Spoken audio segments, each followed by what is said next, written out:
வணக்கம்ங்க. நான் இன்னைக்கு ஒரு பழமொழி சொல்ல போகிறேனுங்க உங்களுக்கு. பாந்திக்கு முந்துங்க, படைக்கு பிந்துங்க.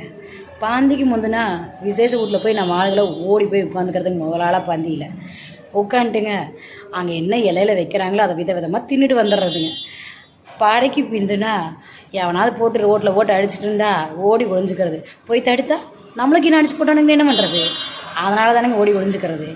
அதுதான் நம்ம ஆளுங்க நினச்சிட்டு இருக்கிறதுங்க. பந்திக்கு முந்தி ஓடி போகணும், படைக்கு பிந்தி போகணும்னு சொல்லிட்டு. ஆனால் அது இல்லைங்க. பந்திக்கு முந்துன்னா வலது கையை வச்சு தானுங்க நம்ம அந்த காலத்தில் சொல்லியிருக்காங்க. நம்ம வலது கை முன்னாடி போய் அந்த பலகாரத்தையெல்லாம் எடுத்து சாப்பிட்டு மக்களுக்கு நன்றி சொல்கிறதானுங்க அந்த அந்த காலத்தில் சொல்லியிருக்காங்க. ஆனால் படைக்கு பிந்துன்னா நம்ம வலது கையை எந்த அளவுக்கு பின்னோக்கி இழுத்து வேகமாக அம்பு விட்றமோங்க, அது ஆப்போசிட்டில் பாட்டி மேலே போய் பட்டுருங்க. பட்டா இருந்தாலும் செத்து போயிடுவான் இல்லைங்களா? அதுக்காக தான் படைக்கு பின்